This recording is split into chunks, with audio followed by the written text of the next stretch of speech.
Good morning everyone. આપણે સમજતા છીએ સરેરાશ વિશે. દાખલા છે સરેરાશમાં પ્રેક્ટિસ 3.1 નો પ્રશ્ન નંબર 5 છે.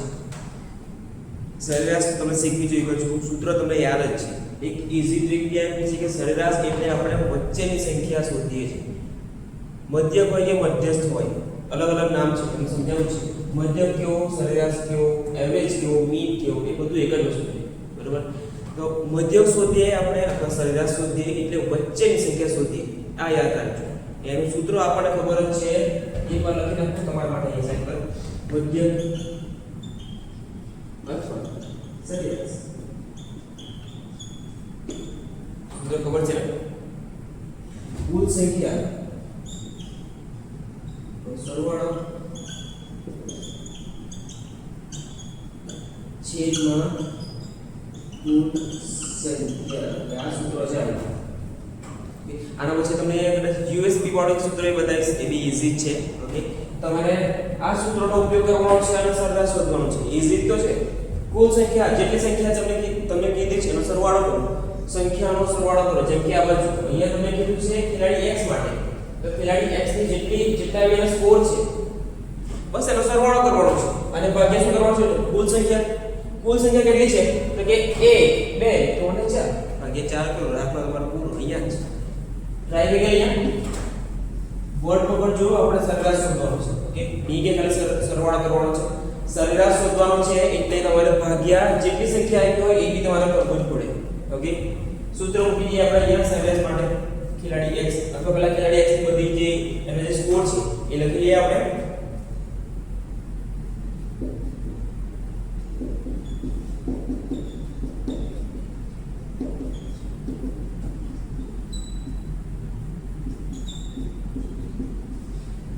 પ્લસ 11 ના આ લખાઈ ગયું છે. બસ હવે સૂત્ર મૂકવાનું છે. સરેરાશ બરાબર સૂત્ર છે આપણે કુલ સંખ્યાનો સરવાળો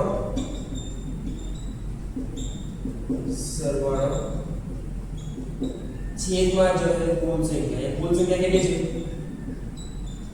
કુલ સંખ્યા છે 1 2 3 4. બસ એ જ કુલ સંખ્યાનો સરવાળો કરવાનો છે. તો આપણે સરવાળો કરી નાખીએ. 15 વત્તા 10 વત્તા 11 વત્તા 8 છેદમાં આવશે કુલ સંખ્યા છેદમાંથી 4. સરવાળો કરી નાખીએ આપણે સાઈડમાં. 15 વત્તા 10 વત્તા 11 વત્તા 8. ચલો ભાઈ સરવાળો કરીએ. 8 ને 9 9 ને 5 14 નો 4 પછી પડી 1 1 2 3 4 44 જવાબ આવે. લખી લો છેદમાં 4. ભાઈ આ કિંમત ભૂલવાની નહીં, છેદમાં 4 છે. તો આ છે આ 4 જવાબ છે 44 ભાગ્યા 4. બધાને જુઓ 44 ભાગ્યા 4 કરો, જવાબ તમારો કેટલો આવે? 11. આ એનો સરેરાશ છે. એનો ભાઈ મળી ગયું. ખેલાડી x નો સરેરાશ અથવા ખેલાડી x ના ચારેય રમતોનો સરેરાશ સ્કોર 11 છે. તમે ભાઈ આઈ જો બાજુ ખેલાડી z નો આ ધ્યાનથી સમજો. ખેલાડી z નો સ્કોર શોધવા માટે તમે કુલ સ્કોરને 3 વડે વિભાજિત કરશો કે 4 વડે વિભાજિત કરશો? આ વિભાજિત આપણે કઈ સંખ્યા વડે કરીએ? જેટલી કુલ સંખ્યા હોય એટલા વડે. બરાબર? આવ્યો z પર. આ છે z 8 10 રમ્યો નથી અને 9. અહીંયા એક ગેમ એ છે એક ગેમમાં પાર્ટિસિપેટ નથી કર્યું. ધ્યાન આપજો. અહીંયા એને પાર્ટિસિપેટ નથી કર્યું. જો પાર્ટિસિપેટ કર્યું હોય અને 0 માર્ક મળે અથવા 0 સ્કોર મળે તો કાઉન્ટ કરી શકીએ. પાછું રિપીટ કરું. એને જેમ કે અહીંયા y માટે જુઓ, એને પાર્ટિસિપેટ તો કર્યું છે પણ એને 0 સ્કોર મળ્યા છે. તો અહીંયા જે કુલ કિંમત હશે ને 1 2 3 અને 4, આ ભલે 4 એ કોઈ વેલ્યુ એડ નહીં કરે પણ એ સંખ્યા તો કહેવાય જ. એટલે અહીંયા એને પાર્ટિસિપેટ કર્યું છે અને 0 સ્કોર મળ્યા છે. અને અહીંયા એને પાર્ટિસિપેટ નથી કર્યું એટલે આપણે આ સંખ્યાને ગણશું નહીં. તો ગણશું કેટલી? 1 2 અને 3. એની કુલ સંખ્યા થશે 1 2 અને 3. આને આપણે કુલ સંખ્યામાં ગણવાના નથી કેમ કે પાર્ટિસિપેટ નથી કર્યું. તો અહીંયા સીધો અંશ લખશું આપણે જવાબમાં જ. ખેલાડી z નો સ્કોર શોધવા માટે કુલ સ્કોર ને 3 વડે વિભાજિત થાય કારણ પૂછ્યું છે 3% એટલે કારણ પૂછ્યું છે આપણને, તો કારણ શું લખવાનું કે ભાઈ એને એક સ્પર્ધામાં ભાગ જ નથી લીધો, એક રમતમાં ભાગ જ નથી લીધો. લખો અહીંયા કે રમત 3 માં ભાગ લીધો.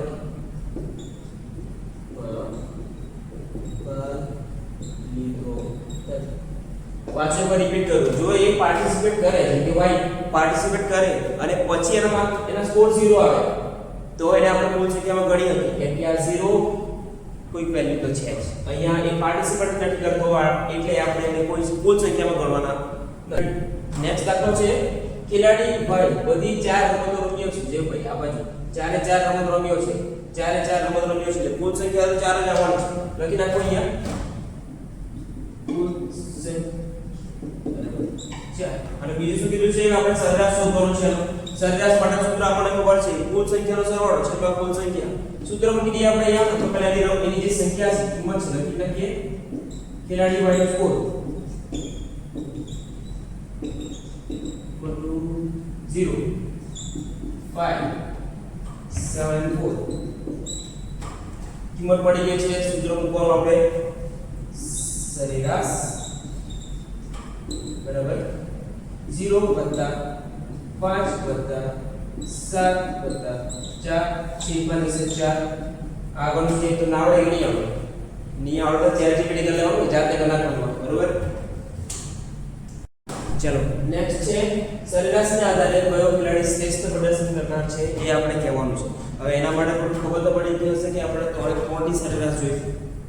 x નું સરેરાશ આપણે શોધી નાખ્યું છે, y નું સરેરાશ તમે જાતે શોધ્યું છે અને z નું સરેરાશ કેમ તો શોધી નાખીએ પડે. તમારે જાતે શોધી નાખવાનું, કેમ કે આપણે ત્રણ જોઈશે સરખામણી કરવા માટે. એના કરતા એક મસ્ત ટ્રીક આપણે સાંભળજો. કોષ્ટક પર ધ્યાન અહીંયા છે 0 અને આ જે છે એને પાર્ટિસિપેટ કર્યું નથી. આ કેવું છે ખબર છે, તમે સબ્જેક્ટમાં કદાચ ચેક કર્યું હોય તો તમારા બીજા બધા સબ્જેક્ટમાં સારા માર્ક આવ્યા હોય, પણ એક સબ્જેક્ટ એવો હોય કે જેમાં તમારા માર્ક્સ ડાઉન જાય, તમારું આખું એવરેજ બગડી જાય. તમને ખબર છે આ? બસ આ એના જેવું છે ભાઈ. આનો એક જે છે સરેરાશ 0 અથવા એક સ્કોર 0 છે અને આ રમ્યો નથી, તો ઓબવિયસ છે કે આનો જે સરેરાશ છે ઘટી જવાનો છે. આ ભાઈ સરેરાશ વધારે આવવાનો છે. તમારે આ વસ્તુ ચેક કરવાનું છે તમારા રીત દ્વારા. આ વસ્તુ યાદ રાખજો કે જો કોઈ એક જગ્યા પર એક અંક નાનો થઈ જાય ને સરેરાશ ઘટી જાય. અહીંયા જોઈ લેજો, કારણ કે કોઈ અંક 0 પર આવી ગયો છે, ખબર પડી જાય કે આ ભાઈ સરેરાશ ઘટી જવાનો છે. અને એના સિવાય તમે જોઈ લો આ બધા આ જે x y સ્કોર છે બધા સ્કોર વધારે છે, બધા સ્કોર આના કરતા આ બંને ટીમ કરતા બંને ખેલાડી કરતા વધારે છે, એટલે સમજી જવાનું કે આનો સરેરાશ વધારે આવશે. તમારે આ જ વસ્તુ કરવાનું છે ગણતરી દ્વારા. આ વસ્તુ જે કીધું છે એ યાદ રાખજો. બરોબર. ચલો નેક્સ્ટ દાખલો છે પ્રશ્ન નંબર 6. કંઈક આવો દાખલો આપણે કરેલો છે, આપણને વિસ્તારની ખબર છે અને આમાં જો સરેરાશ આપણને ખબર છે. ભાઈ સરેરાશ એટલે મધ્યક સરખું જ હોય, મીન કેવું કે એવરેજ કેવું એવી સરખું છે. બરોબર છે. મધ્યક કે મધ્યસ્થ શોધો ને ભાઈ, આ યાદ રાખજો. મધ્યક ન એના શબ્દ પરથી ખબર પડી રાખે કે વચ્ચેની સંખ્યા આવશે.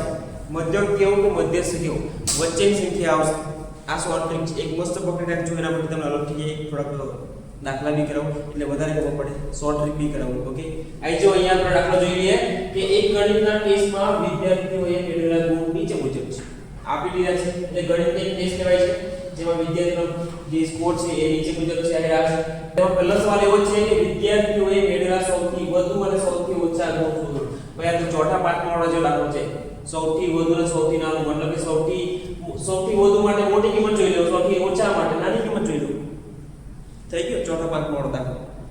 આઈ જો આના પાછળ આપણે એક ગુણ લેવાના છે. એક વિદ્યાર્થી મેળવેલા સૌથી વધુ ગુણ લખી નાખો. પહેલા સૌથી વધુ ગુણ બરાબર. સૌથી મોટી કિંમત તમને કઈ કાઢી છે? ધ્યાનથી જુઓ તો 95 સૌથી મોટી છે, તે સૌથી વધુ ગુણ છે.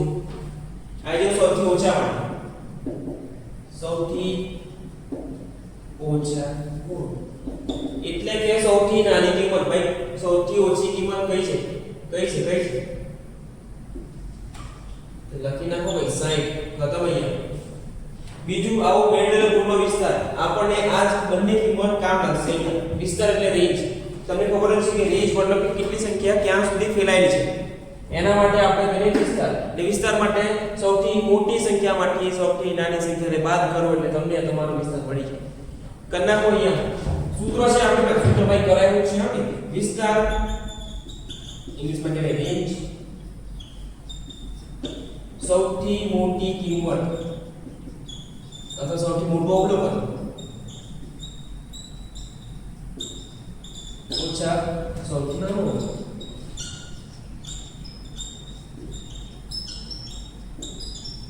શોધવાની જરૂર છે નહીં ભાઈ, આપણને મળી ગયું છે. તો 95 - 60 કરો. આન્સર તમારો આવશે 35.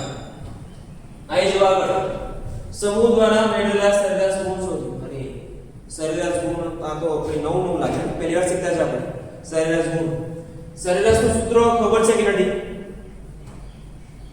કુલ સંખ્યાનો સરવાળો છેદમાં કુલ સંખ્યા. લખી નાખો પછી સૂત્ર.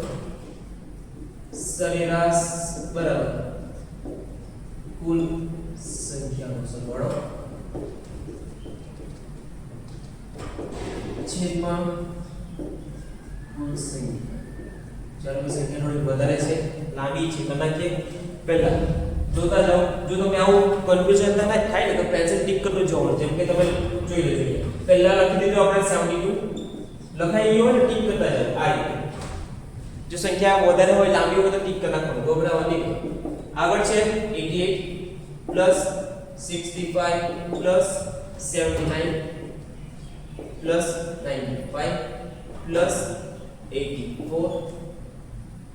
69 81 60 ડિવાઇડ બાય જેટલી કુલ સંખ્યા છે ગણી નાખવાની ભાઈ. 1 2 3 4 5 6 7 8 9 લખી નાખો 9.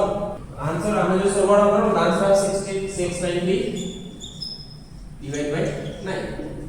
પાછું ભાગાકાર કરવાનું. આપણે આ બાજુ નાખીએ 693 ડિવાઇડ બાય 9. બાર ની ચાલે શું પહેલા મૂકી દેવાનું. 9 63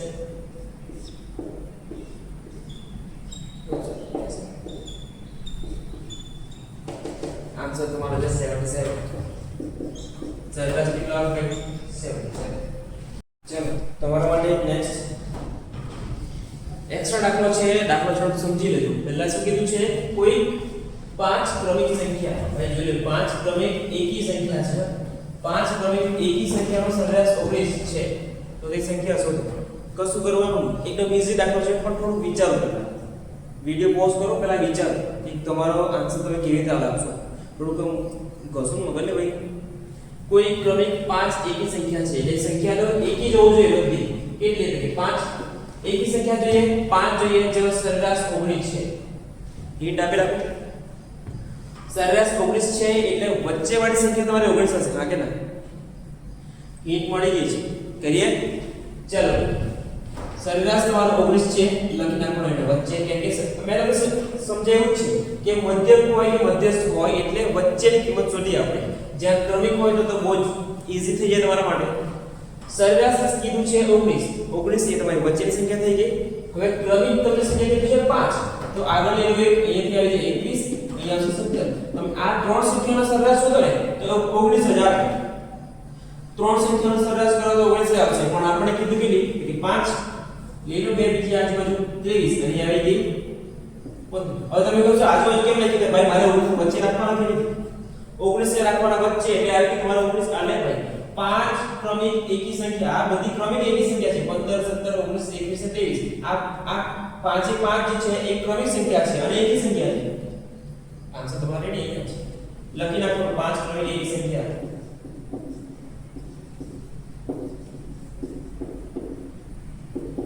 ચલો સરેરાશ 19 છે.